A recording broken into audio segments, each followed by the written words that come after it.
Okay, so I turned up the volume a lot so I could whisper, because I think people are going to sleep now. So we're going to look at the interleaving string question again.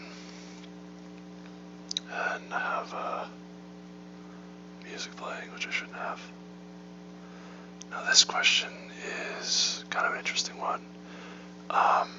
What you want to do is, I already have a solution, I've already solved it, but we're actually going to look at it again, because there's a better way to do this than I have currently. So given strings S1, S2, and S3, find whether S3 is formed by an quote-unquote interleaving of S1 and S2. An interleaving of two strings S and T is a configuration where they are divided into non-empty substrings such that S is equal to S1, S2, all the way to Sn, S of n, and a T is T1, T2, all the way to T sub m, n minus m. The n minus m is less than or equal to 1. The absolute value of n minus m is less than or equal to 1. The interleaving is S1, T1, S2, T2, S3, T3, or T1, S1, T2, S2, T3, S3, etc. It's actually, this isn't really the best way to show this. It's pretty much like any ordering where the next character is either a character from S or T, but we don't have any repeating characters, and the ordering of the characters has to be like consistent, I suppose. Note A plus B is concatenation of strings A and B. So, so you have some examples A, B, C, C. We could do A here. Then we can pick D, B, B, C, and then we can go back to the other string B, C, B, C. Go back to the other one A, and then C again. And so this is an interleaving. This one on the other hand is not. It doesn't work. And these ones are considered interleavings. And so you have each string is of length 100, and the final string is length 200. And these are lowercase English letters, S1, S2, and S3. So I came up with a solution that I think was quadratic time. However, there's a way to do this. So this is quadratic time. Basically, you memoize your solutions, and each of these will give you, I think it's actually linear time, I don't think it's quadratic time. It's quadratic in the size of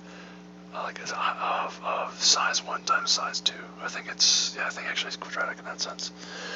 But there's a way to approach this that's and memoizing here, we're able to use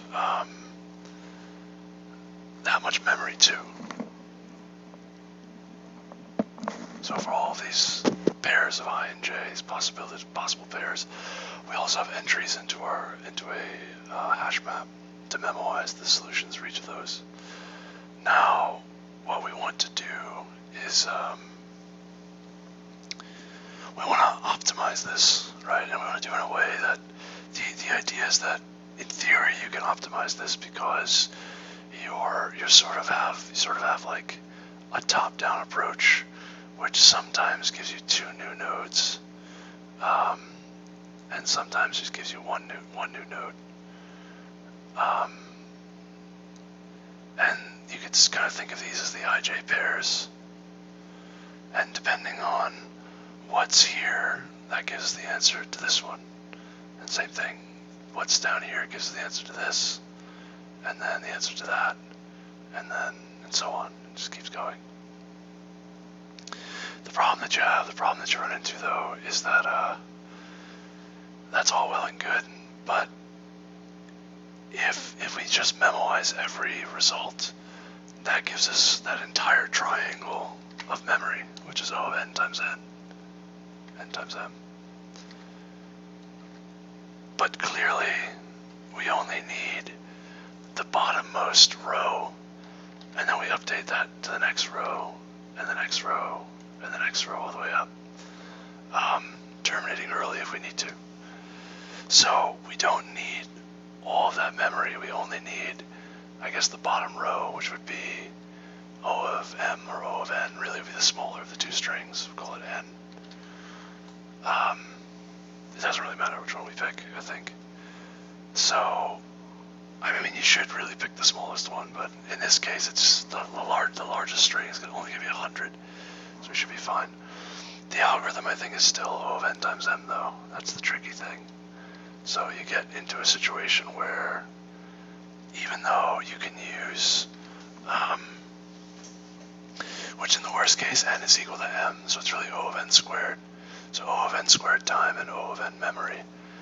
But the tricky thing is, like, doing that properly. I don't actually know the answer immediately. That's why I wanted to revisit this, because I guess I have to think it through. But at the very bottom, it looks like you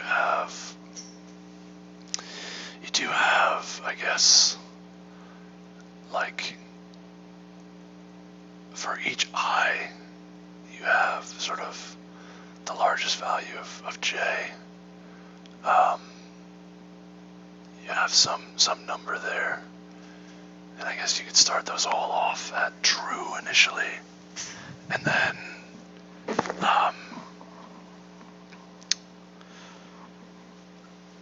yeah, I suppose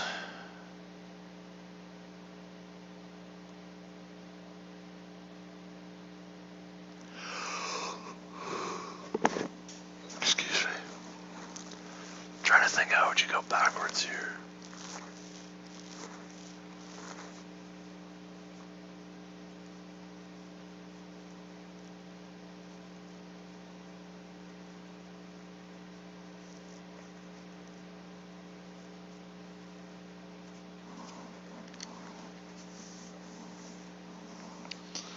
I actually don't really know.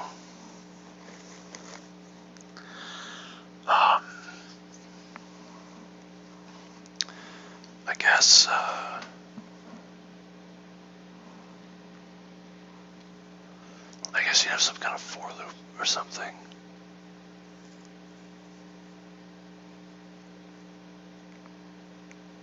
Maybe some kind of double for loop. Maybe that's what you need.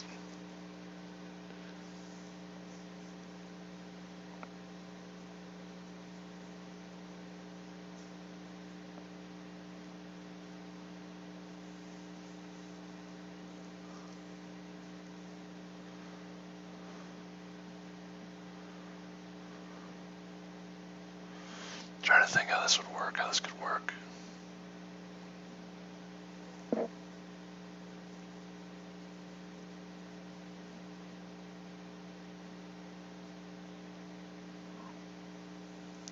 There are some solutions in the discussion, but I don't want to, like, cheat.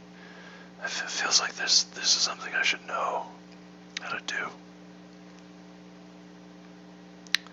So I guess you could start at the bottom with all of the memory you need. I guess we'll just pick a string, we'll just pick n, and you have just a set of booleans of size n. And I guess what you would say is, initially the string would be considered to be interleaved at the back, at the rightmost side. And then what you would do is, and you really could go left to right or right to left, I suppose. And then you would say, okay,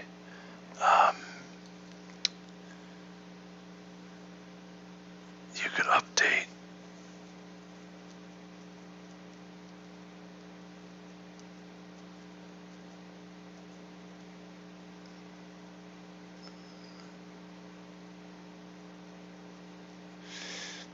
process, like,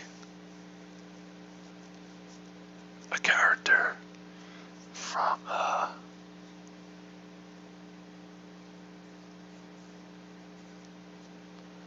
I don't know, I guess you could. I'm not really sure. It feels like maybe I could do, it's kind of hard, actually, thinking about it.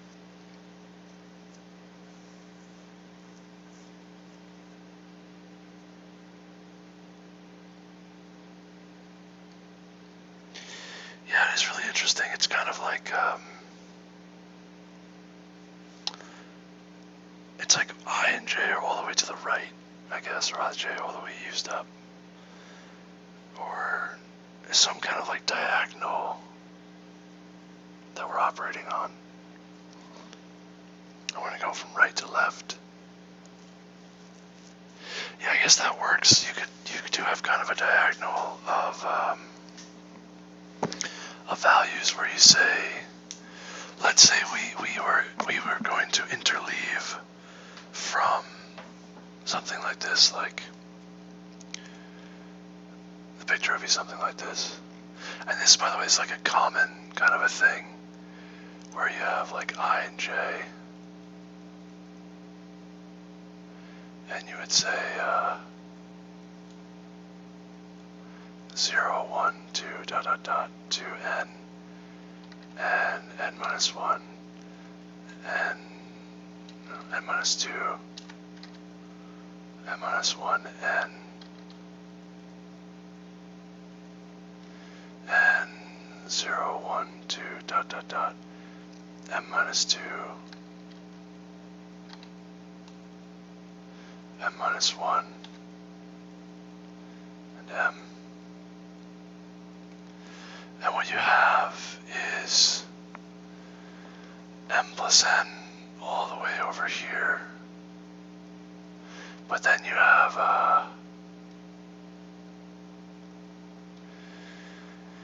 you could do, well, actually, that's a little confusing.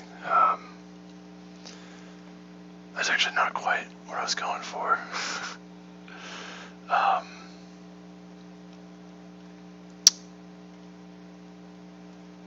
No. There's also m, like these boxes, and n minus 1, and n minus 1, and m, and m minus 1, and n. But that just gives you, that doesn't give us quite what we're looking for. I don't know, I don't know what I'm trying to say here. Like, yeah.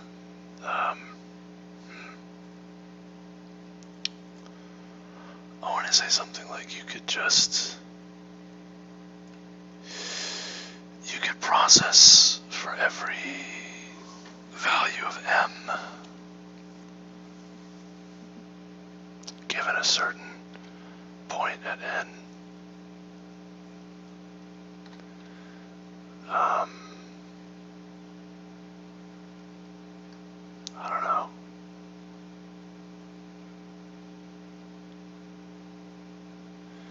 I guess you could do something like could jump forward some amount of n. So there's some particular value of n that we pick, and then we say if any of those are true, for each of those that are true, you can then check to see how far you can get with m, right, on each of those. And if you can, then I don't know, I guess you could write how far you got on m in each of those spots. That's not necessarily the furthest they have to go.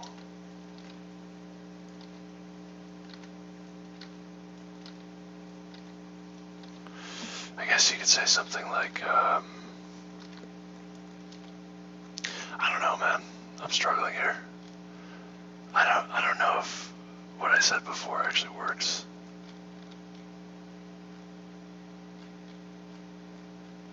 When I was talking about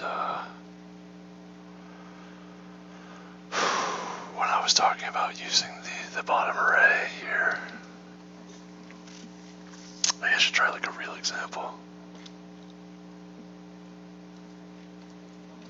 Pretty sure it's that simple. Like it's just reversing what we did, going top down, just going bottom up, and not using as much memory. By just not reusing this array over and over. But I don't know exactly how to do that.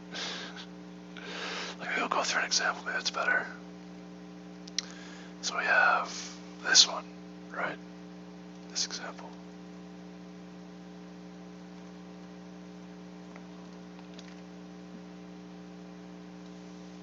Okay. So top-down approach, we would start at 0, 0. Now we would say, okay, A is just A. So now we go to, I guess it would be, we'll say 1, 0. Excuse me, yeah, 1, 0. So we took 1 here. And then we said, okay,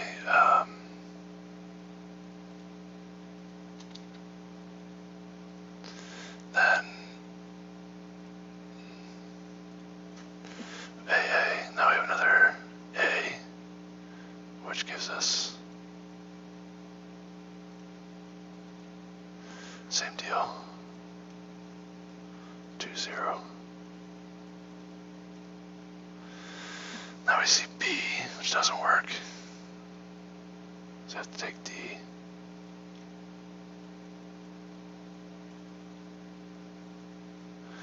We have BB, so B, and B. Now this branches, we could do the left or the right. So we could do 2, 2 or 3, 2, right? So from 2, 2, we basically duplicate everything. BCC, BBCA, BBC, BCAC. So let's suppose we went to the left side, went 2, 2, right? The other one would be the right side, which would be like so. Now we could say the next B has to be this one. So we take it from the right side on the next B. Which gives you 2, 3. And then C is the only one we could pick is C here on the left side.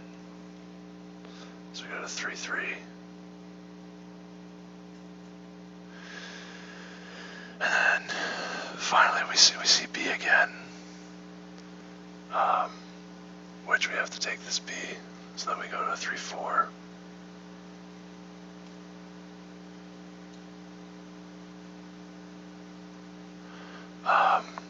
And then finally, it looks like we take a C again. Now this C could be either of these C's.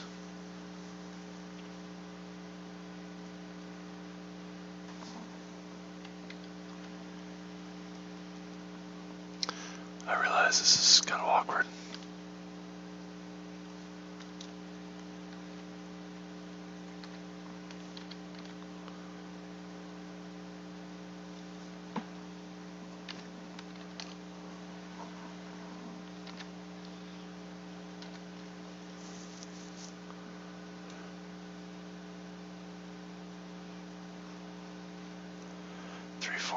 So we have these C's.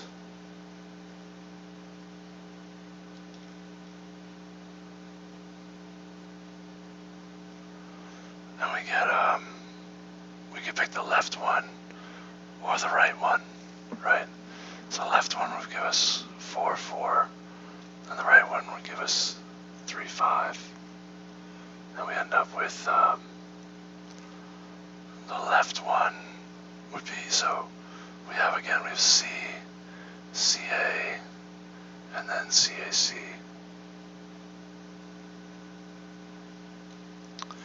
And we pick 4, 4. Then we would get rid of our C. Or actually, no, we'll do this. So pick the left one.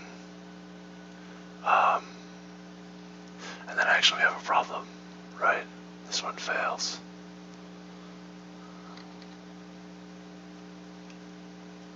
If we pick the right one,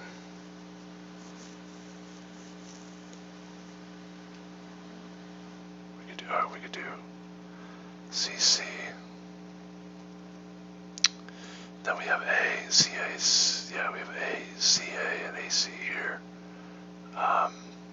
which then continues, which we would pick the right A, gives us 3, 6, and the left 4, 6, and then we're done. This really should be another color other than green. And actually, we don't need to continue with the rest of the others, right? We're sort of just done there.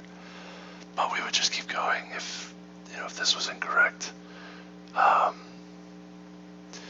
What's interesting is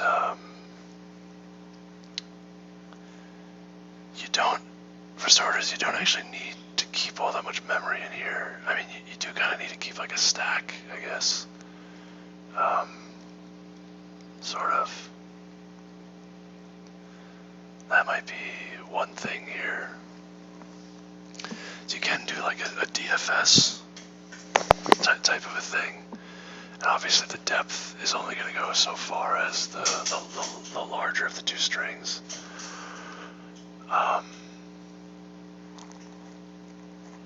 Maybe that's the issue actually. It's like you just use a stack.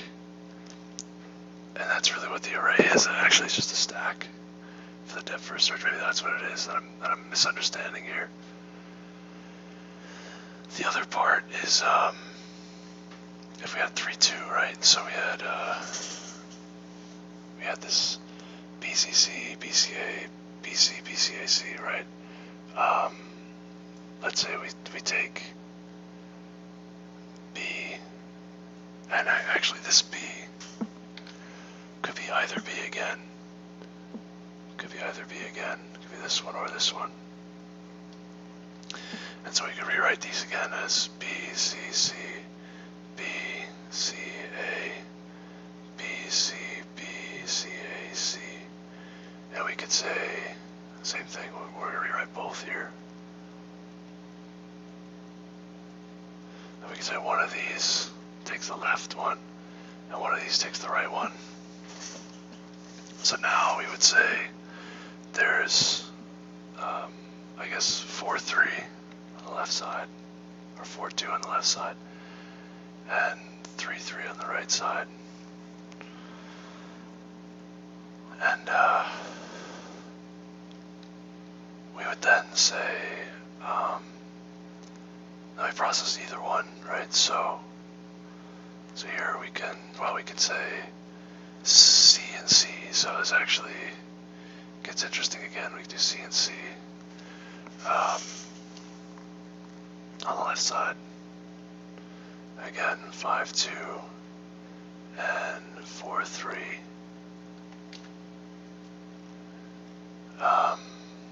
You could say B, C, C, B, C, A, C, B, C, A, C, and the same thing. Cancelled.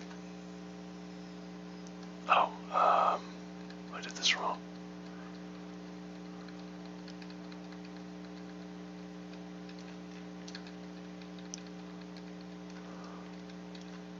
Actually, at this point, you'd have to say C and C here. So that would go to the right, 4, 3. And then B would have to be here. So you would go to the... I did that wrong. I did that wrong. That was wrong too. I probably did the other one wrong as well. But this would be 5, 5, 2. Because you take the left side. And now you take the right side. So you go to 5, 3.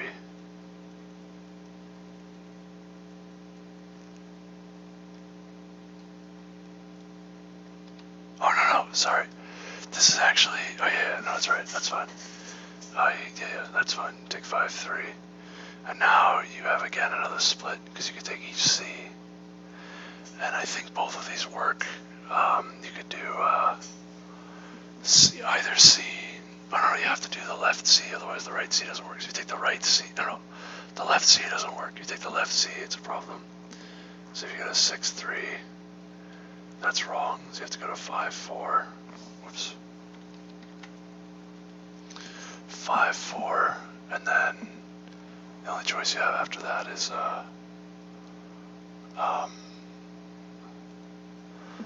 I think 6, 5, or yeah, 5, 5.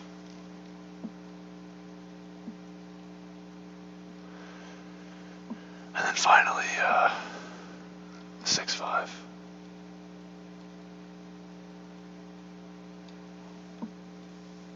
And that works as well. Okay.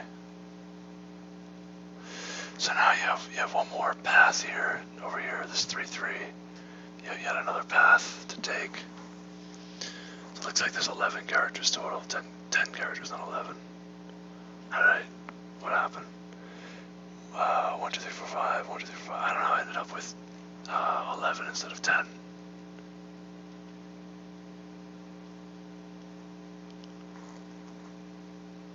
One, 2, 3. Oh. This is wrong, that's why. This isn't 3, 2, this is the left side. There really should be 3, 1 over here. And this should be 2, 2 on the right side. That's confusing, but this isn't, I guess it'd be 3, 1. I don't know. I think I messed it up. But this is slightly off.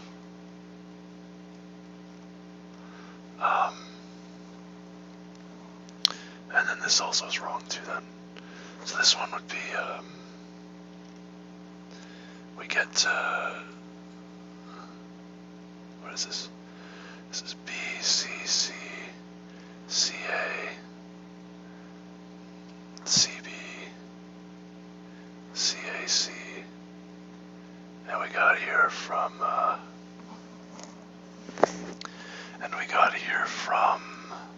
what is this, AAB, AABCC, DBCA, DBBCA,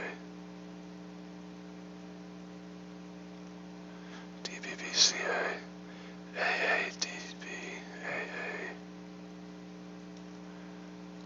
DBBC, BCAC. Alright, there are a few things to note here. Simple DFS is not really going to cut it, by the way, and I'll get into that in just a moment. So what happened? So we got to this piece BCC by, we took AA on the left side, and we took DBB, so it was AA, DBB, we got the CBCAC. Yeah, so this TL1 is 2 on the left, 4 on the right. Okay, that's this. Okay, from here, there's only one we can have for C. It's here on the right side. That puts us at 2, 5. There's only one we can have for B. Puts us at 3, 5. And then we have only one for C, which puts us at 4, 5. Then we have, oh no, so this is wrong, by the way. This is not 2, 4, it's 2, 3. Also my mistake again. Not 2, 4, 2, 3.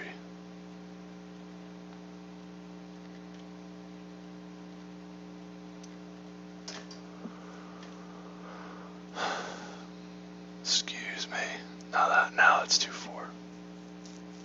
And then this goes to 3, 4.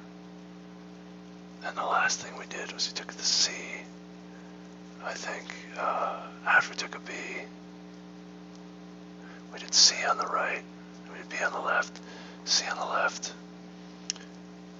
I think we had to take C on the left, could put us at 4, 4.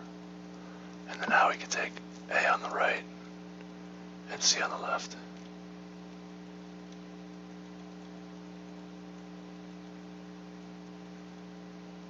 Okay, there we go.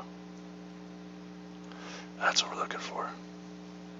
How are we doing on time? 30 minutes. Okay, we've been at this for a while. Yeah. Now and this is correct. I mean, this works. There's some things to note here. First things first, obviously we can terminate early, right? Which we do. But the problem here is that the reason why we want to memoize this, so this is actually a depth first search. The reason we memoize this is that in some cases we can reach the same point multiple times in multiple ways. And we want to memoize that so we can have actually like multiple nodes reaching one node. And actually that's the idea, is that we want to memoize an O of n squared. It ends up being O of n squared time to memoize. But we memoize such that each of these possibilities will reach that node. We don't really know which of these nodes are going to be reused, but because these nodes could have a branching factor of 2, and the depth could be O of n times m, right? That branching factor, you can end up with 2 raised to m O of m times n. And that's actually how much work you could end up doing.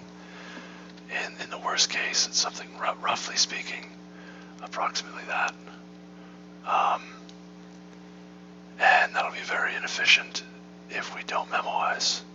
So that's why we memoize. We make sure that for those cases that multiple of these nodes, like multiple branches actually come to the same node, we want to make sure we don't do that work, too much extra work. So it's not enough just to depth first search. You gotta actually memoize and depth first search. But the problem with this is this is all well and good, except what you can do is you can go backwards. You can start from these points if they exist, and you can check and you can reverse all of these branches to go up. Now I'm not exactly sure how. ... But you can go up, and you can go all the way back. And if you can make it all the way back, then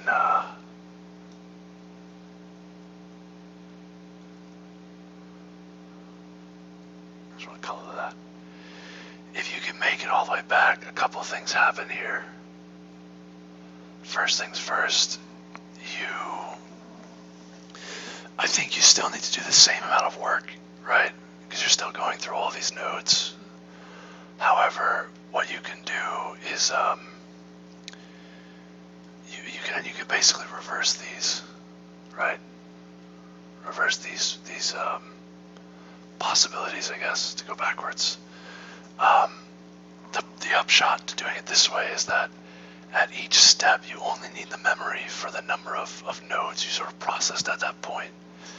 And the total amount of memory you'll need will never be more than the smallest string. Because once you get to the point where, all the steps for that string to go to the top, you just have to match the string which remains, then you're done. You don't need the memory for that part. So I guess the amount of memory you need for each level, this is kind of what I was referring to up here, is less per level. So you can do sort of a level order traversal, I guess, of this tree upwards. I guess in theory you could also do a level order traversal downwards as well, like a breadth first search. You could do, if you really wanted to, I guess you could do like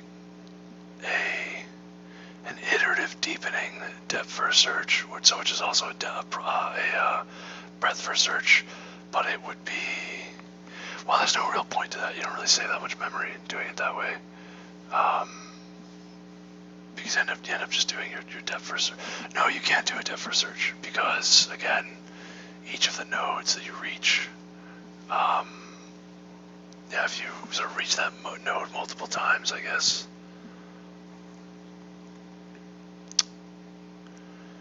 I suppose what you could do is, iterative deepening is so confusing. Breadth first search is okay here. I think a level order traversal also works. Trying to think what what would be contained at each level. Each level would be the total number of characters at each level. But again, you can kind of go backwards with that as well.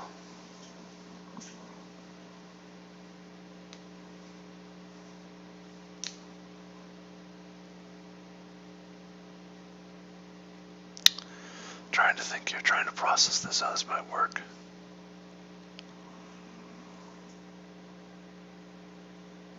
Excuse me.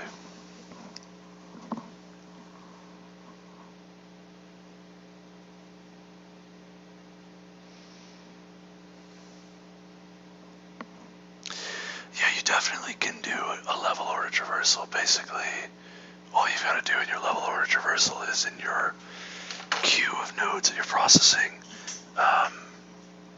you would just throw out, like each node that you process, you can maintain an array, a set, and you just throw out, or you can like, yeah, I guess you could have like a set of these tuples. Excuse me.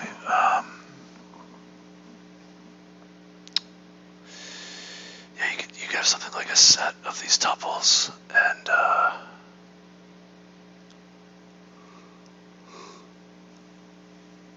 then create the next queue for the queue for the next level is actually going to be those tuples that you pushed on there, and you don't push any tuples you already have seen. You want to use only the unique tuples that you've seen up to that point. Yeah.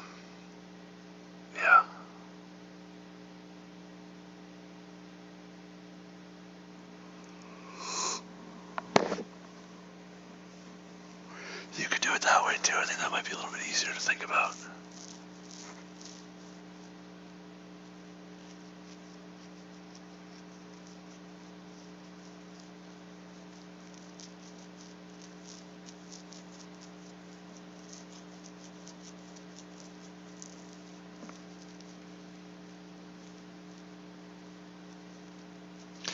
Trying to think if there's a better way to do this. I think you could do that in general too, by the way, for memoized solutions. You can actually, there's bottom up, but top down. You could use a level order traversal to do the top down as well. I think that works. I think the bottom up might be a little bit faster though.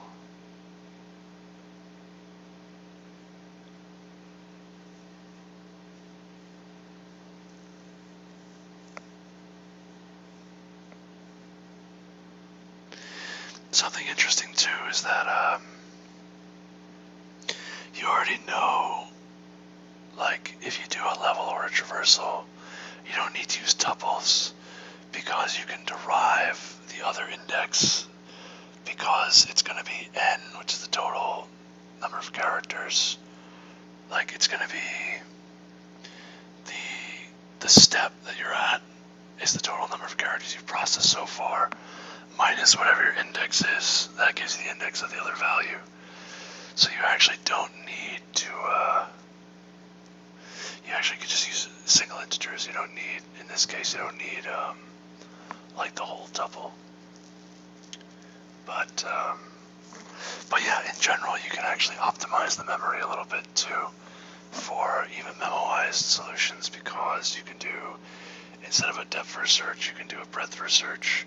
And the breadth first search, you don't necessarily need all of the previous solutions. You just need the previous step. So very interesting. Let me see here. Yeah, that's really kind of neat. Because once you get to the bottom, you already know if any of those solutions work.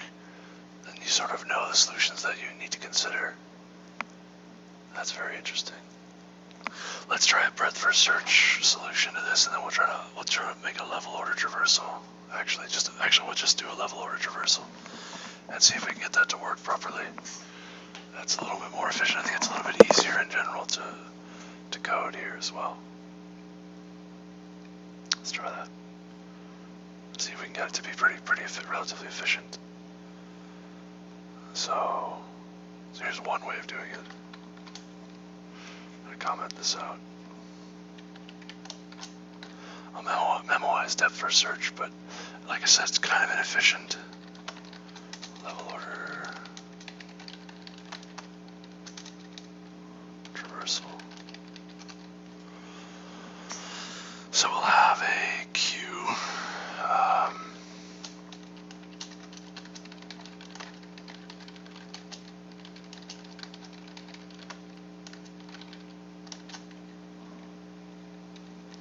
Now we're going to say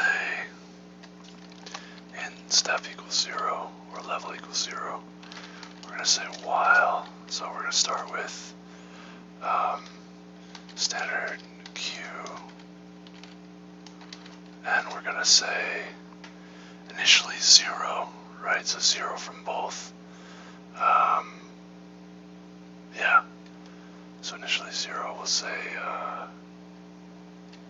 of integers q, and we'll say q dot push 0. We'll say while q is empty, or is not empty, we're going to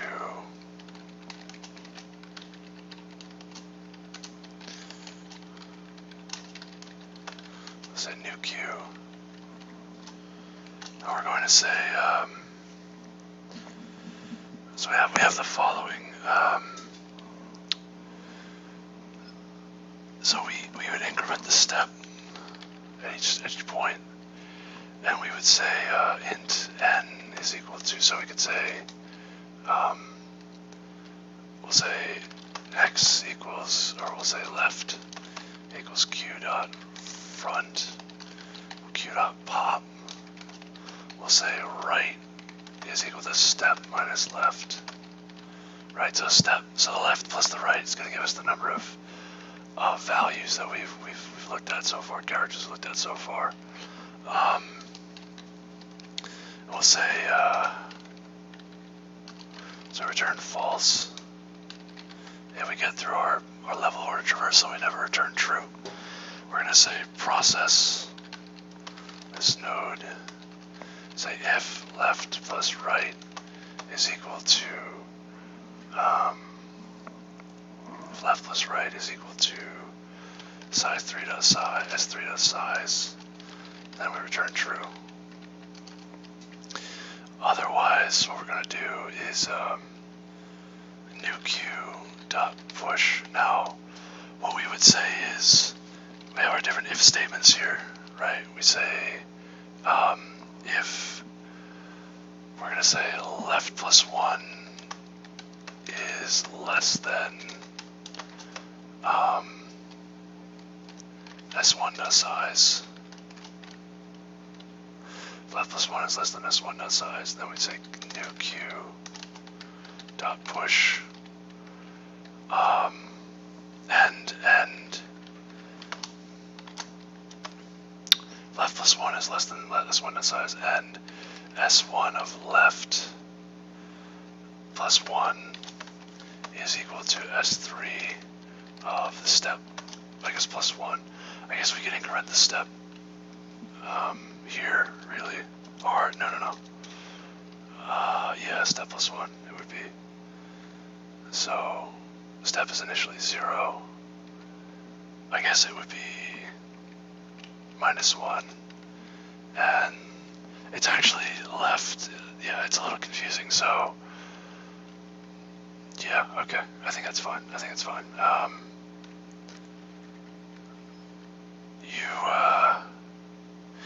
You start, yeah, I think you use minus 1, right? Okay, we can do it this way. I think we can do it this way.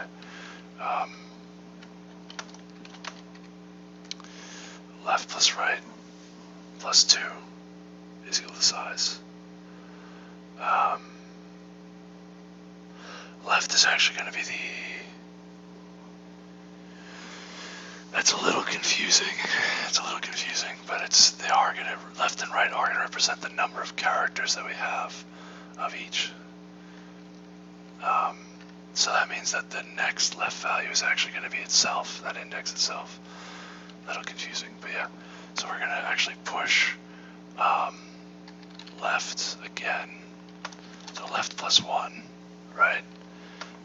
We say if right is less than s2.size and s2 of right is equal to s3 of step, then we're going to push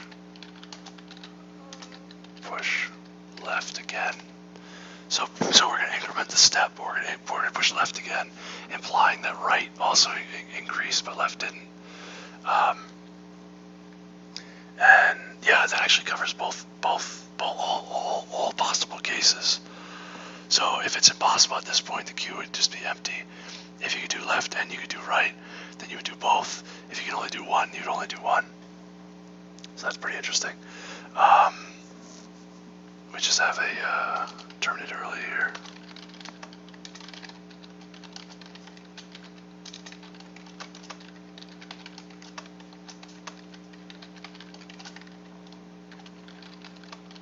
Right, that's just obviously false immediately. I think that's all you need to do actually. I think it's super simple. And then you would just say q equals new q. Now there is a tricky part here. We need our unordered int or unordered set. Yeah.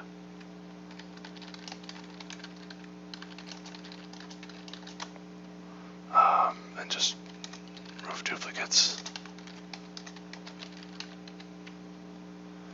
So we would say if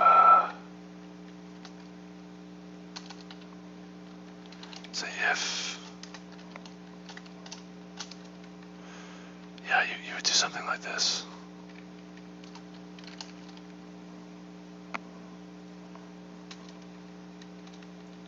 You could just say S or duplicates.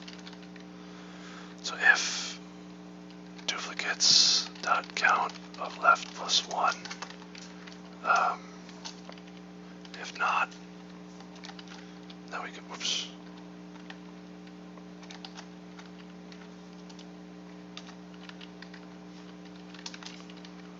Then we would add to our queue and also push this to the duplicates, insert into duplicates. It's not really duplicates, it's sort of like sort of ensure uniqueness or uniqueness. Unique, let's do it that way.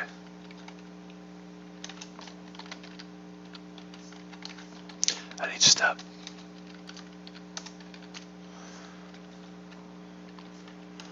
You do the same thing over here.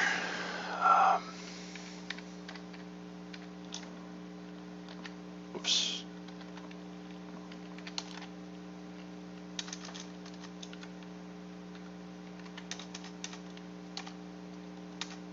Okay. Hopefully that works. Just need to make sure these are unique. That's all. And I think that's all you need, by the way. I think it's that simple to perform a level or a traversal. So this won't use, I thought I misclicked something here.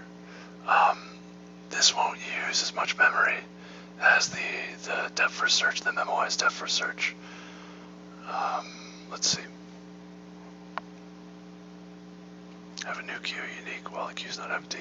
We process each one, get our left and right, and yeah, let's try something like this. Let's see how we do. Oh, it works. No kidding. Wow, okay. Let's try the example test cases.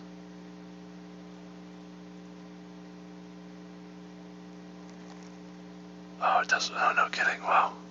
There's one test case that's pretty bad. That's like a bunch of ABs. Just a whole boatload of ABs.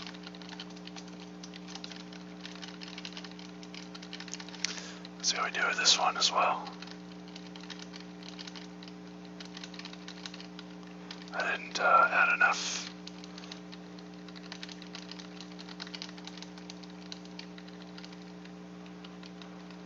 Whoops.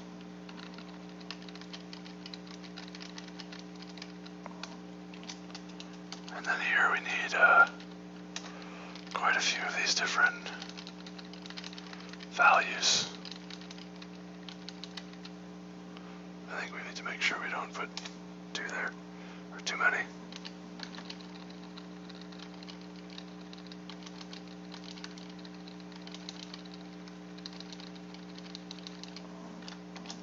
I don't know how many are here and how many are there. I guess we could do it this way.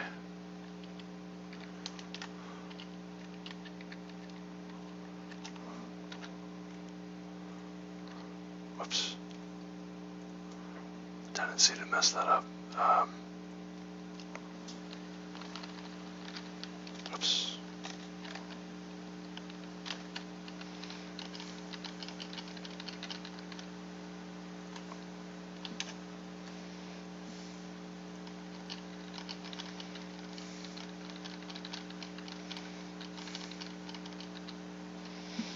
Okay. By the way, this one, we want one that's true, we want one that's not true. So I think the bottom one will be true, or the top one will be true, the bottom one will be false. Invalid test case. 104, oh no.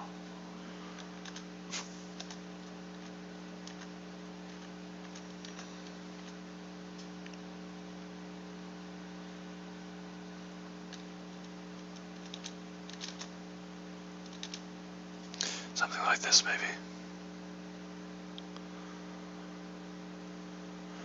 Okay, S2 is too big. Alright,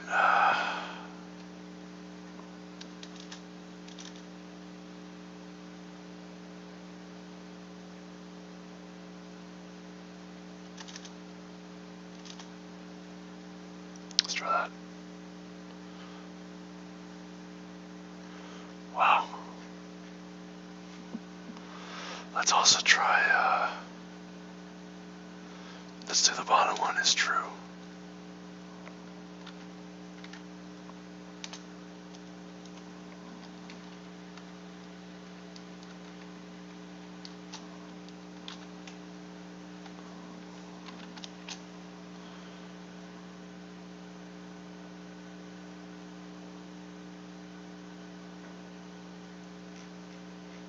Alright, let's go for it. Let's see how we do. Let's see if we make any mistakes here. So we looked at this just 4 days ago. So that's pretty good. This is a pretty efficient way to approach this in terms of like logically as well as like algorithmically, logically. It's pretty efficient. It's definitely very efficient.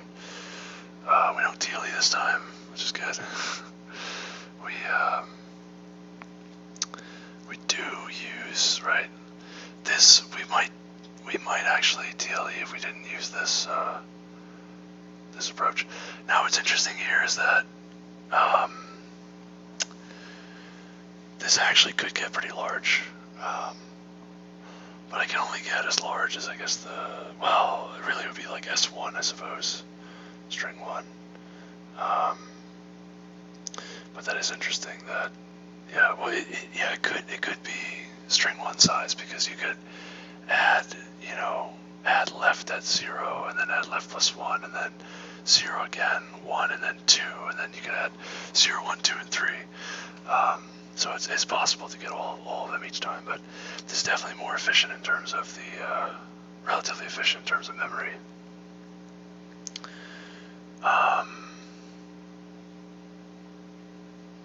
You can also, instead of using duplicates, you can use something like this.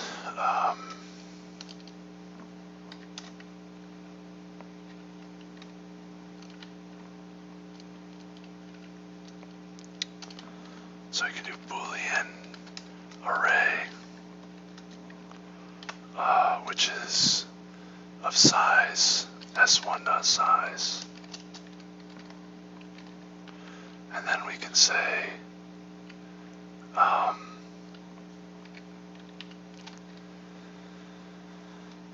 so if left plus 1 of,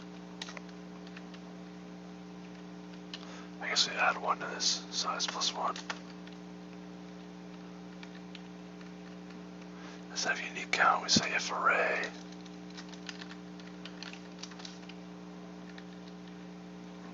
and we can say array of left plus 1 equals true, right? You could do it this way as well.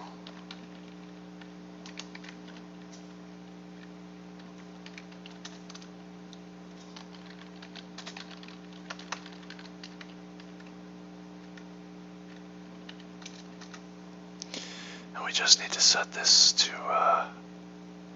we just fill array each time. Something like this. I think it's array.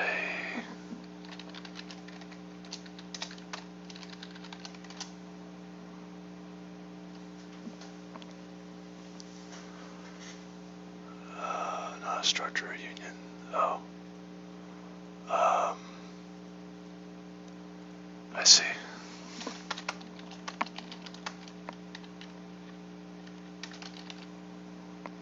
Does that work?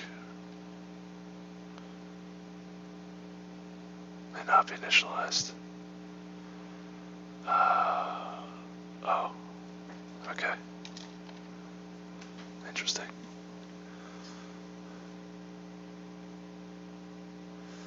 Not a structure union.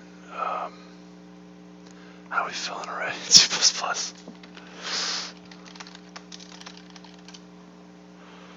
How do we do this?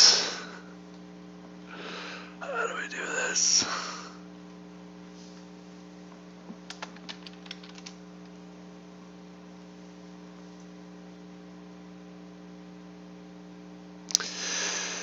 This is, oh, I know what to do. I got it wrong. I did it wrong. I know what's wrong. I know. I think you can do it this way. At least I hope. Get great pointers. I don't know if that works, but we can try it. No. You would need to use standard array, I think, to do this.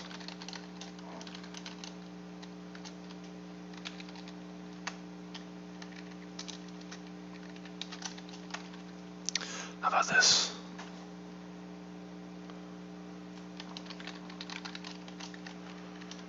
Something that supports iteration.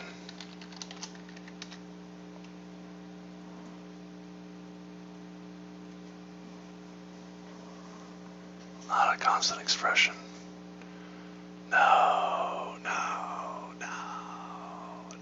I guess we have to use a vector then. That's kind of annoying. Sure.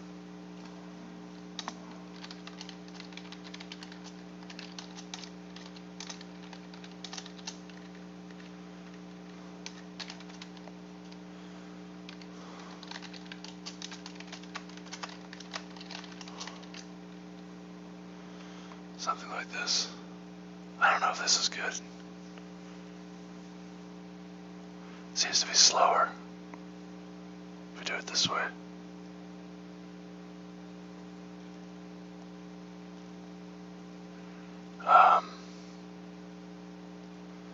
Uses less memory, which is good, I think.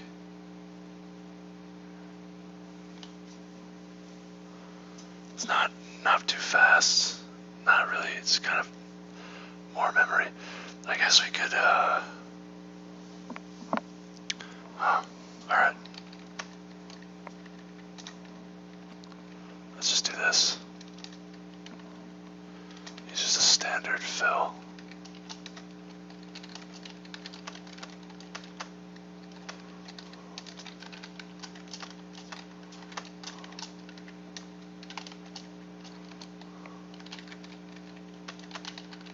Just clear all those.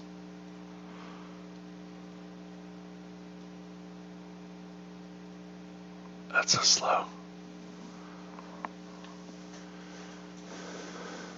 Okay, that's not that slow. Let's try again. See if we can get faster. 4 milliseconds. Alright, we're almost there. We're almost there. One more time, one more time. Here we go. 1, 2, 3. No, I don't know if I can get faster than that. That's pretty good. It's a little bit faster. Still using a little more memory than we need though. Let me think here. How to make this faster and use less memory? I mean, this is pretty good. One thing we could do is just set like S1, S2, and S3 to N, M, and N. N, M, L, M, N, O, N. We'll just call this K.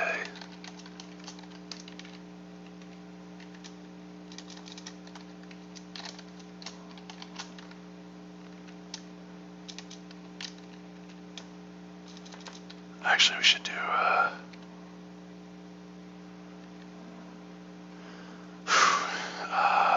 yeah, so we say if swap strings.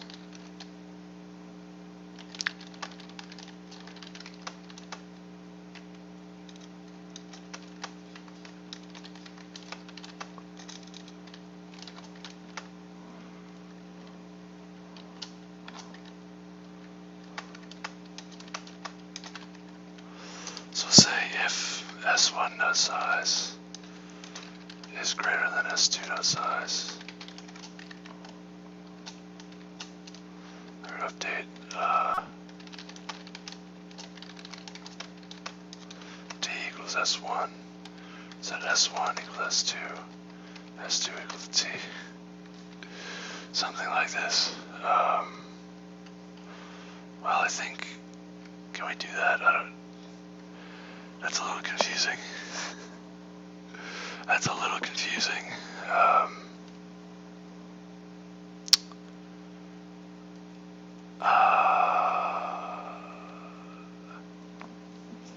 do we do this now?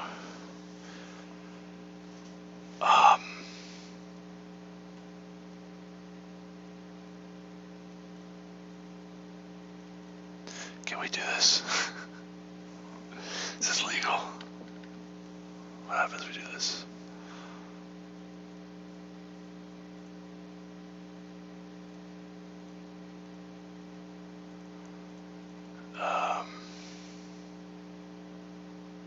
No viable overloaded. It's not marked const. Yeah, that's gonna copy construct from one into the other. That's not really what we want. We don't want to copy the strings into each other.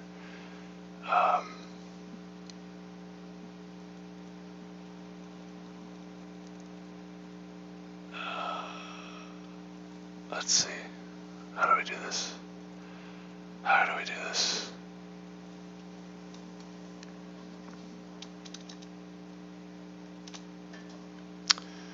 You could do,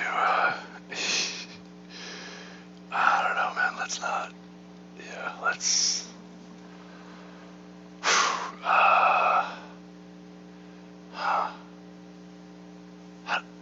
Interesting. We don't want to swap the strings. That's not really. It's not really what we're going for here.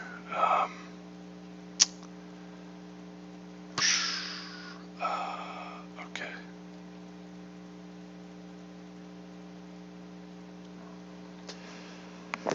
This is interesting.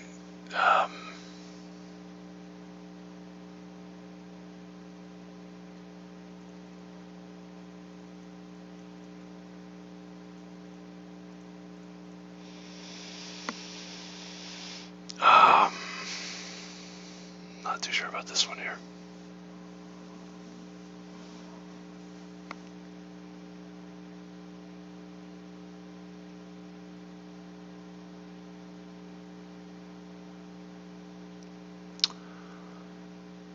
Yeah, it's very awkward. I don't want to have duplicated code. What I want to do is I want to set two different references to S1 and S2.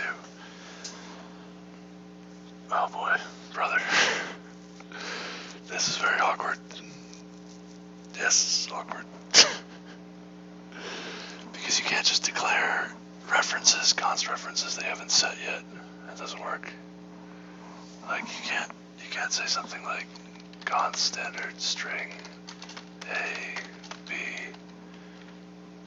and then set a equal s1 and b equal s2. Something like this doesn't work. Excuse me. Yeah, you need an initializer. Oh no. Oh no.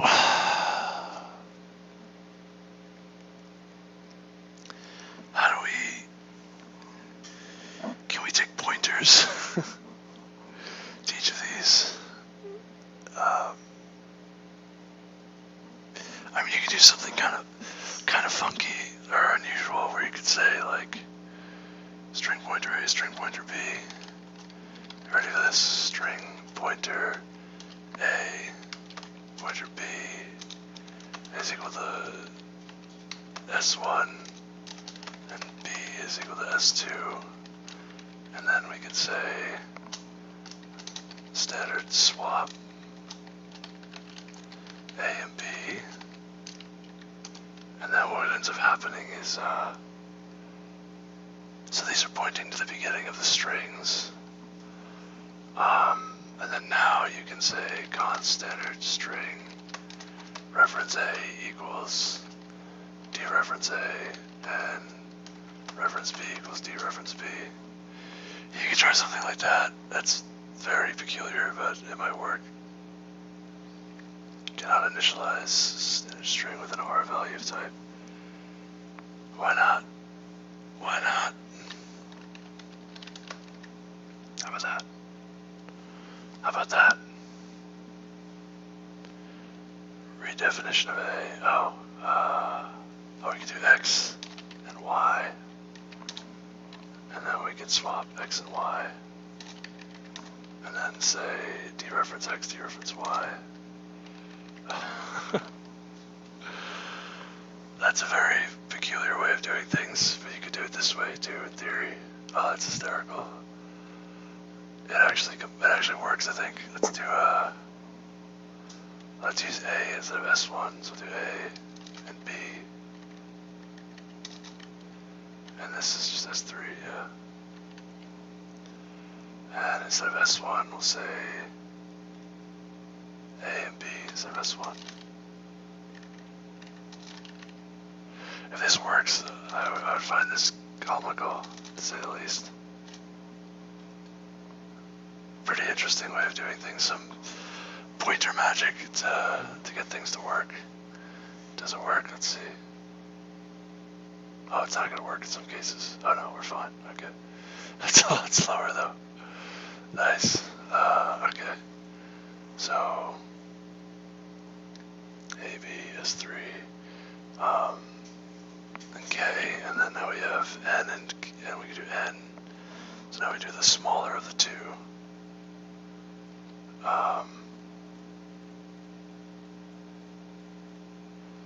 N.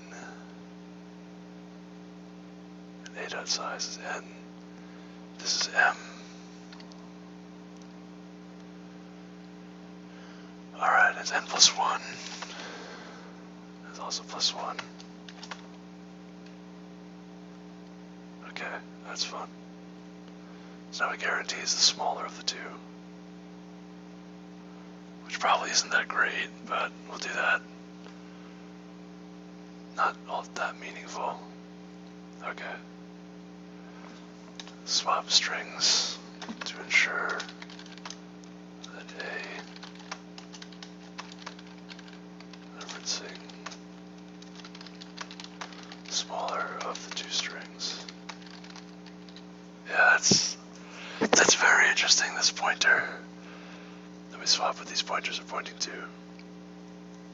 Very interesting. And then now we can dereference those pointers to give us const references for A and B. And then we can go from there. I don't think we need b.size it anywhere else, by the way. Oh no, we do. Yeah, M. Alright, let's go one more time, see how we do. This is slow though. It's quite slow. 7 milliseconds. It's slow and uses too much memory. What are we doing wrong? What are we doing wrong?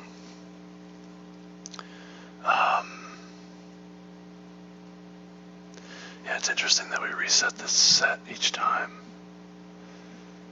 Now, yeah, I mean, very interesting. Yeah, the problem if you don't remove these duplicates, then you end up with a lot of the same nodes.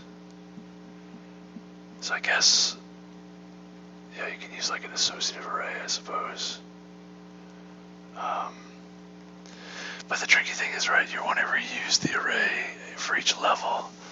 So that gets a bit tricky, I suppose.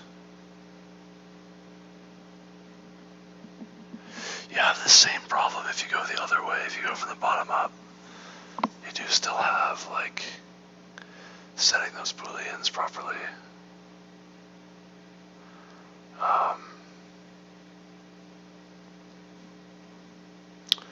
Of n times m time to do this. Is that still the same runtime? I think so, yeah. I think so. This is actually a little bit more efficient runtime because it's a sort of a sparse queue, I suppose. I'm trying to think of a better way to do this than what I have already.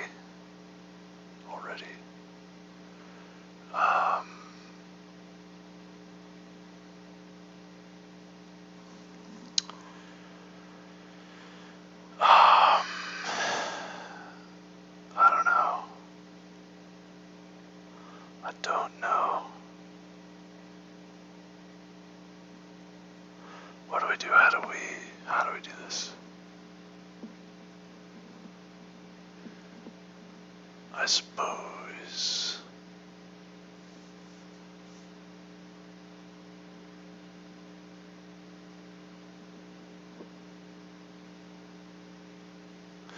Now what you could do, you could say,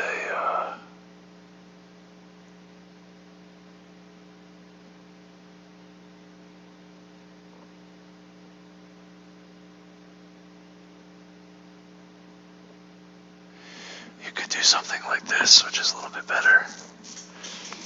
Instead of updating the queue each time, you could loop over every,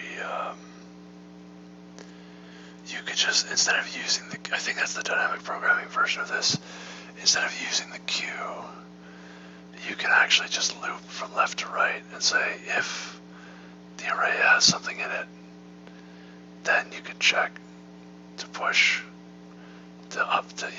instead of pushing to updating to true, and you actually would go from back to front.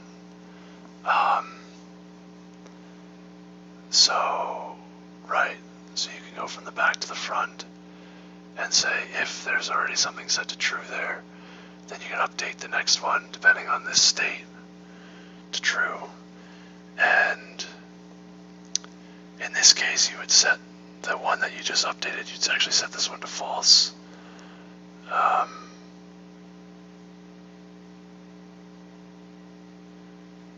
Well,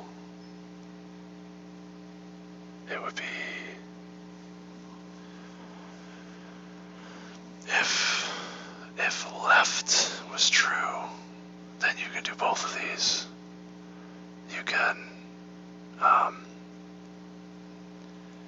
you would say check this side and then set left plus 1 to true, and then check this side, and if this one's not true, then you would actually set it to false. And so you can actually go from right to left. And really, if the step is equal to S3 plus size, you really don't, well, I guess, yeah, left and right, I guess that's fine. You can update these as you need them. Yeah, that's actually better. You could do that at each iteration. And increment the step each time. And then you don't really need a queue at that point. You you really just need, like, well, the step is less than or equal to this size.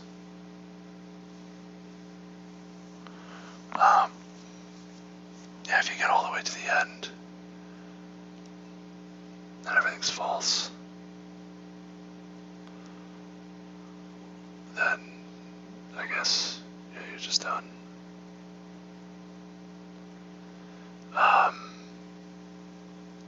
You can also kind of check that too, I guess, like, you do terminate early, then if everything's false, then it's just dead in the water. And you can terminate early there too. So yeah, you can actually update, you can do this without using the level order traversal and just use this Boolean array. That's a lot more efficient to do it that way, I think. Let's actually take a look at what that might look like. Step is 0. Q. Let's say, nope, not going to go through the Q anymore. We're going to say for int I equals n I is less than greater than equal to 0, decrement I, and we're going to say,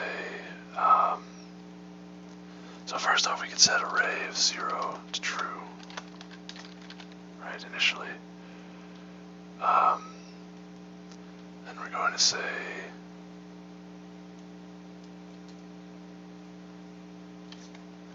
each of these, right, so int left is equal to I, and then, oh, I can do left, yeah.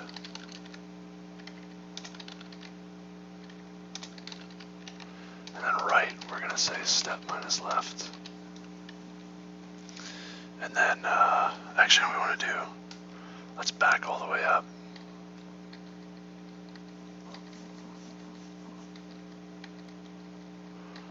Let's back all the way up first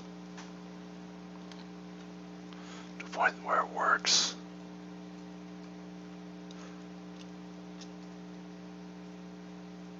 Alright, now we're going to go forward. And we're just going to copy what already works and give that a multi-line comment. So actually, another way of thinking about this is literally what we're doing is we're using a breadth first search level order traversal for a otherwise memoized depth first search, which would give us more memory usage that we need to do the depth first search to memoize that. So we're using breadth first search and removing duplicates in order to reduce the memory usage. However, asymptotically, we can actually improve that even more by using an array to represent the things we've already visited or things we're going to visit or need to visit, and that way we can optimize slightly and not have to use a queue, or an unordered set. That's what we're looking to do now. So we go left step is the right side. Say process this node if we're equal to S3 size, return true. Really would be the step minus 1. I think well, let me just think here.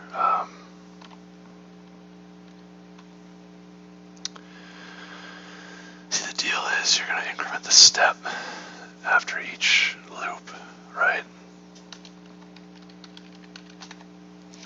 And you're going to have a while loop or a for loop for int step equals 0. Step is greater than equal to k, I think. We increment the step. Something like this.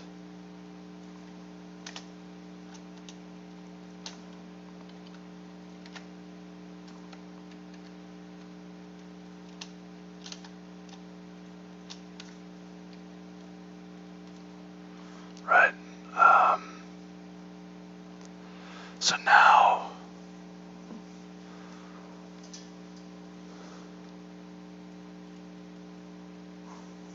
that's interesting.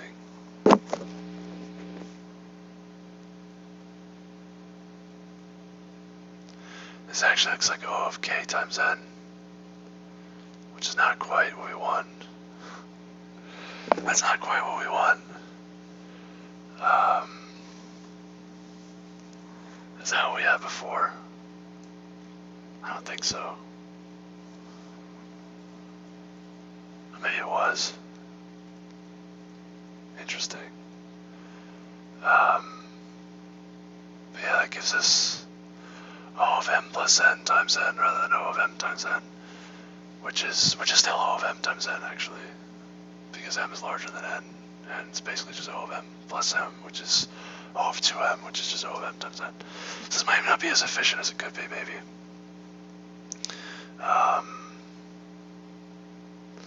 But yeah, so we process this node. I think we actually, yeah.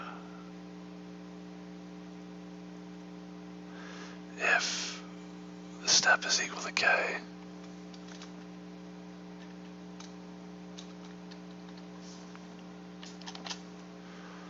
then we return true. That's a little weird. In this case, if we get all the way through, then return false. But in this case, actually, if we ever reach step equals k, that means we should return true.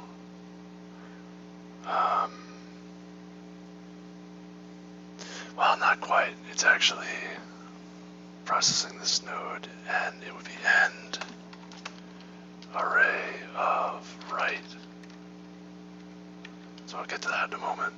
Because if everything is false at this spot, or array of left rather,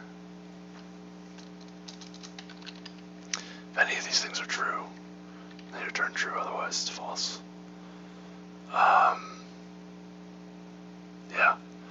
So what you're gonna say is, so process this node, we say if array of left, we do these things. So yeah, that's all this goes in, assuming array of left is set properly. So I have step of k, and then we return true, right? I have that.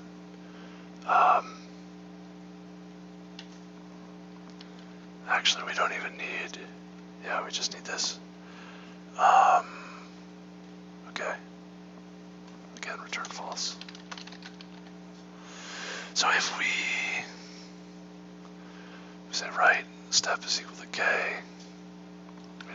we could do this before we even check what right is. So now we say if left of less than n, and a of left is equal to s3 of step, then we can say array of left plus 1 is true. Right? And we don't need any of these things here. So we move 1 to the right and gets a plus 1. If right is less than n and b of right is equal to step, then here we would say array of left is true, but otherwise we would actually remove this. The logic is a little bit tricky. Otherwise array of left goes to false. And what this means is that, this will affect what's to the right, right? But this will affect whether you keep this value or not. And obviously this one doesn't affect this one. So, yeah, when you jump to the left though, you might update again and end up keeping this. But this is where you kind of have your removing duplicates sort of happens here. So if it so happens that you should have this left and right combo, then you'll have it. But otherwise, it gets removed, and then it could be added again onto the left side. But it may not be. So yeah, so you get something like this, which, let's see if this compiles.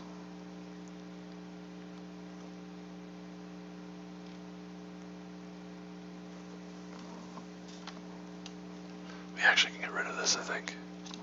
We already have the level of our traversal there. Comment it out. Let's see how this goes. Wrong. No. No.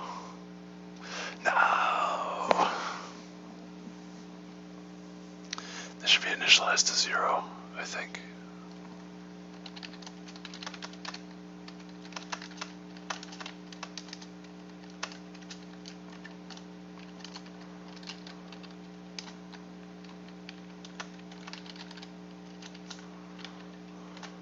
Okay. Maybe that's why. I don't know.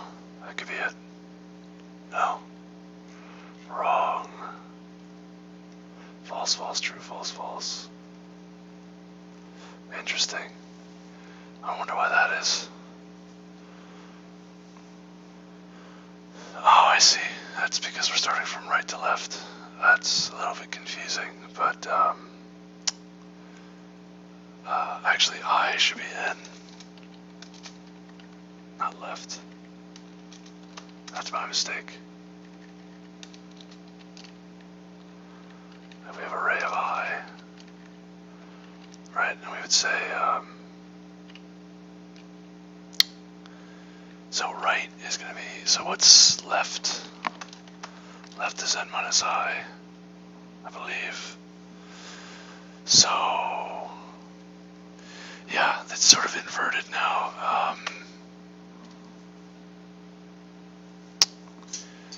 The left, really left should be I think. That's really confusing. No, I did this correctly, I think. I is n.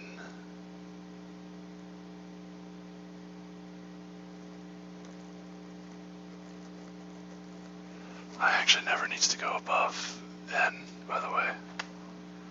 Well, no, I could be n. That's good. That's fine. I'm trying to think here. So,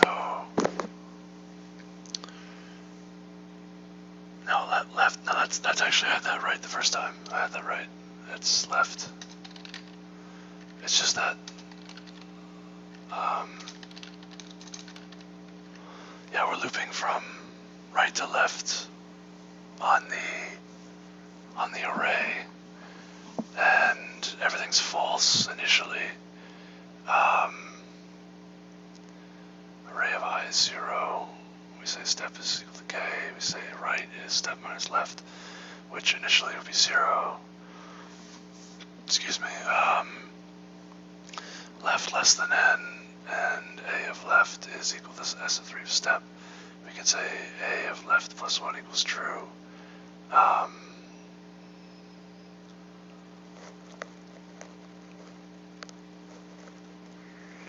I see. There's a tricky thing here. Yeah, I see. So we actually need to set left equal to false here, I think, in some cases.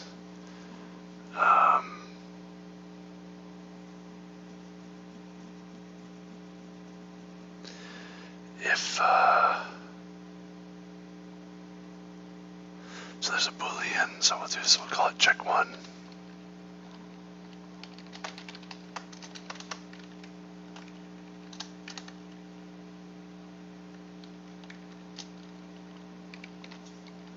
Check 1, right?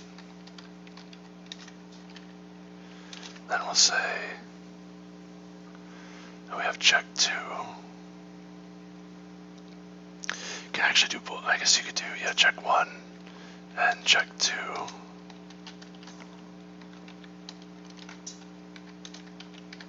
A tricky kind of a thing going on here. We have right, left.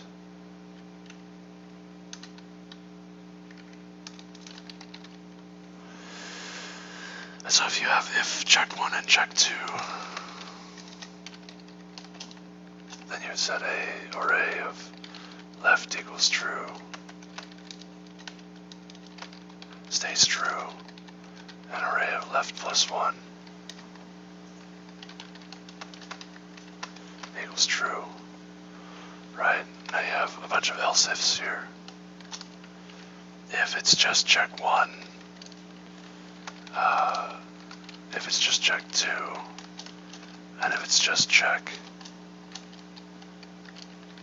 or if neither of these checks work. So if neither of these checks work, this is set to false. if the first check is true but the second one is not, then you're going to say, whoops.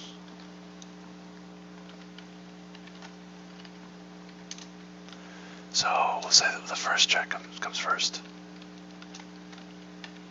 If the first check is true, we set left one to true, but if the second one is false, right? So if it's not both of them, but it's maybe one of them, then the right left is false. If it's one but not the other, then it's reversed. We say false and true. And then if it's neither of these, then really they should both be false. But it should end up being set to, it'll end up being set to false. But check 2, if it's not, check 1. Now we don't necessarily set the one ahead to false. That's a tricky thing. We just either set it to true or leave it untouched. Right? If the second one's not true, then we set that to false. The second one is true, set that's true. So that, I think I did have that logic correct the first time, but for some reason it just seems wrong to me. Yeah, and that's kind of what I'm wondering about. It's like, if they're both true, obviously both of these need to be true. But if the first one is true and the second one is false, then we would update the value we just touched, we would update that to false, right? Which is what we have here. If the second one is true, then we don't know anything about the first one. I don't know, man. I'm kind of confused. I think it's the same logic that we just had, and I think it's still wrong.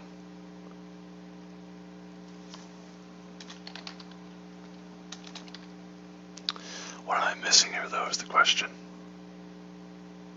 What's how much time? Hour and a half now.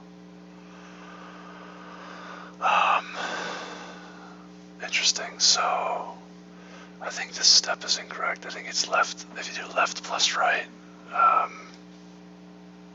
well, left plus right would be equal to k, or equal to step. I don't know.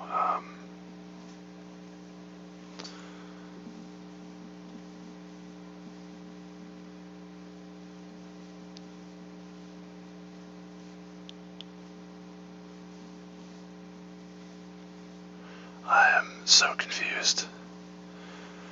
How is this different, though? How is this wrong?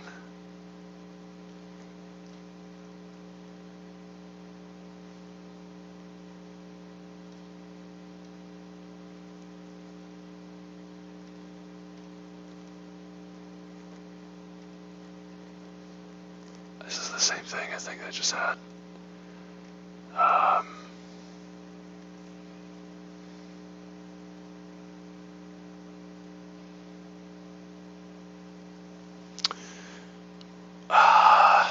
Actually, if it's only this one that's true and this one is false, it should actually update that value to false, which is what we had. I'm very confused here. Basically, you can have what's in this array could be the same as what's in the queue. It's kind of what we're running into here. Step minus left is the right. Left is just what's in the queue. We can go from back to front, though. We go from right to left in this array. N plus 1. Where's his N? Yeah.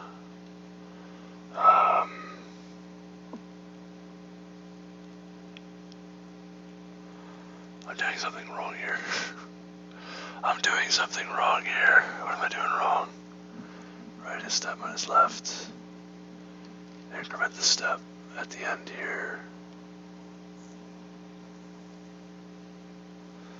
Step starts off at 0. So I guess logically this isn't what I think it does.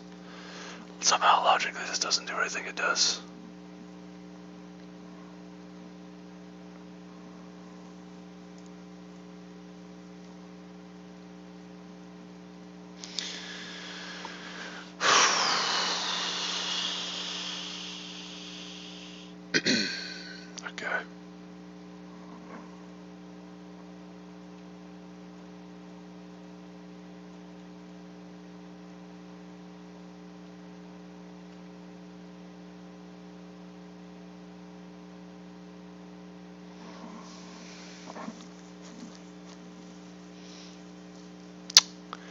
I don't get it. Doesn't make any sense.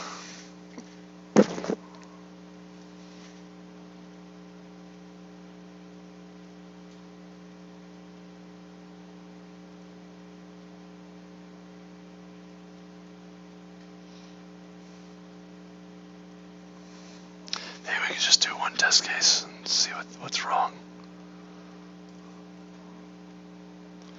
This should be a lot faster, though, if it's correct.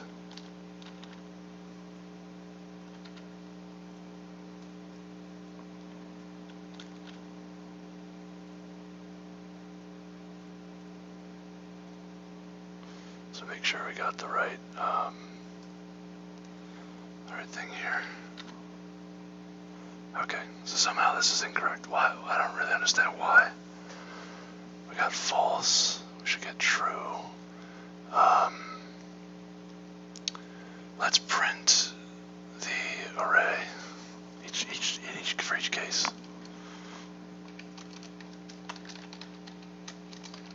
Debug, very debug, debug.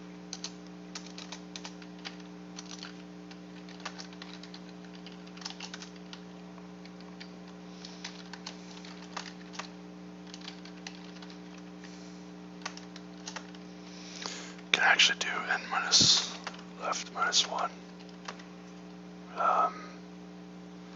So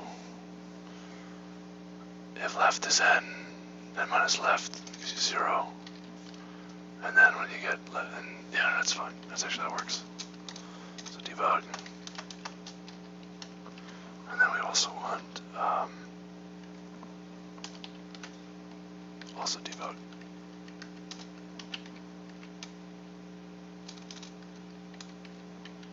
Okay, something like this. What happens if we do this?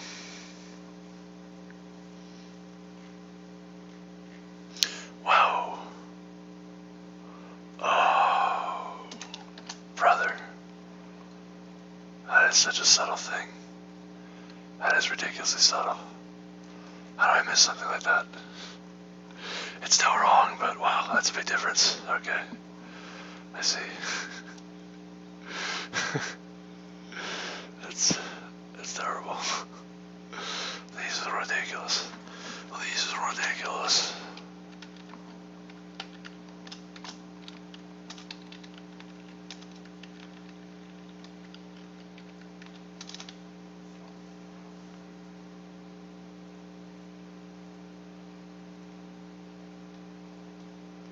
Oh.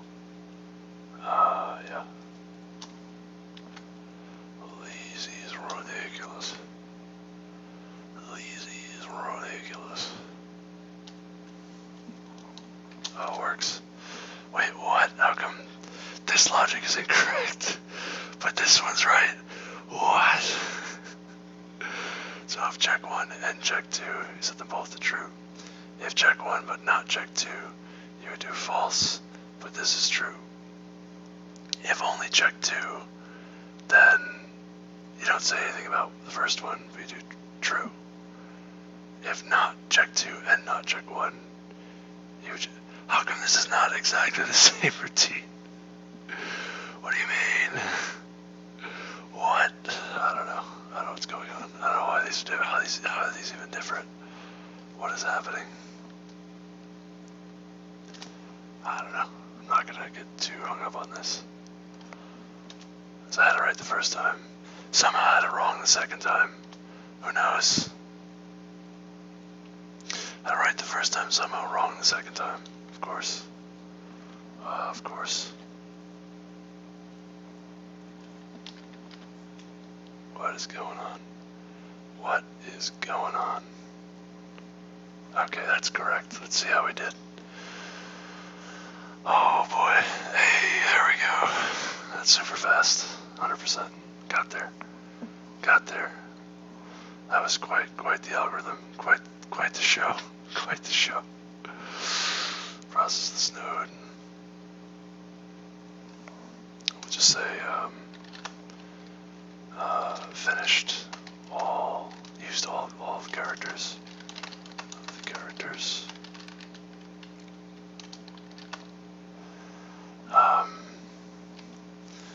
I guess, yeah, we can say, depending on which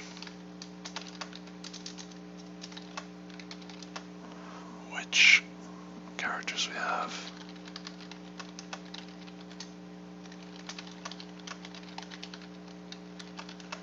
I can record the next possible character pairs using a single Boolean array. Alright. So what we did is first we used a depth first search top down with first we did depth first search top down with memoization, which gave us O of NM memory, which is suboptimal. Then we said, okay, we can save some memory by doing basically the same algorithm, but level order traversal, and go level by level instead of, depth all the way and saving all the nodes in the depth.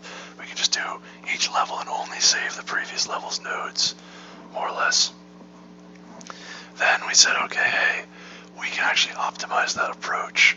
Instead of using a queue and using a Boolean array instead of using a queue and an unordered set of numbers and we also can optimize too. Another optimization is that instead of using pairs of numbers, tuples of numbers, we use a single number and just decrement from the total. That's how many other numbers, or decrement from the total number of characters we've used so far. Use a step value, and just decrement to figure out what the tuple is, how many characters we've used from each string. Then we could say, instead of using an ordered set, we can actually use a Boolean array, and then we can say, hey, the queue of the next elements could also just be that Boolean array, and we can go from right to left on that Boolean array to easily update what the new values are based on what the previous values are. And then we can just use a Boolean array instead of both a queue and an unordered set. And then if we do it that way, then we get this approach, which is super efficient. So we don't need to initialize those other data structures at all, and that's pretty efficient. Oops, didn't mean to do that. I can close this now.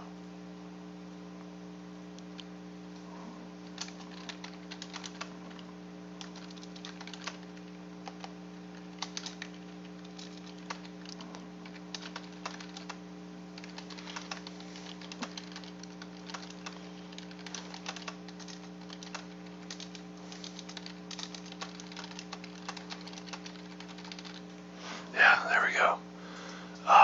Also, we did a slight optimization to make the strings, to move the strings in the right spots. We could use even slightly less memory if we don't use these N, and K variables, and we just call these directly, these routines. That's just a little bit less memory, which would be, I guess, better. Yeah. So there's that. We also don't need the right side. We can calculate this here and here instead of storing it, which would also give us slightly better memory. So instead of NM and N and right and left and all that, we could optimize all that out if we wanted to optimize for memory. And only use left and step. And everything else is size.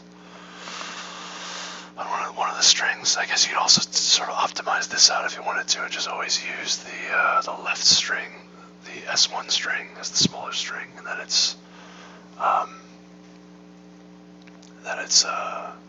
would optimize better on memory, but it may not be as efficient. It probably would still be efficient, but it would be better on memory.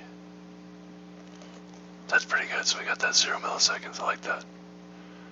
Yeah, if we did optimize, we would get the optimal memory too, I think, because we can remove a bunch of these different variables, which we really don't need those. I like that. Almost 100% speed, 100% memory. Pretty good. Pretty good. Not bad. Hey, there we go. There we go. I knew we could do it. We spend some time on it. We'll figure it out.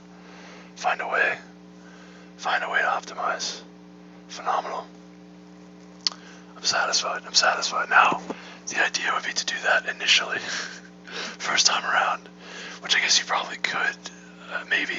I think you have to recognize it, though. You have to recognize that you could do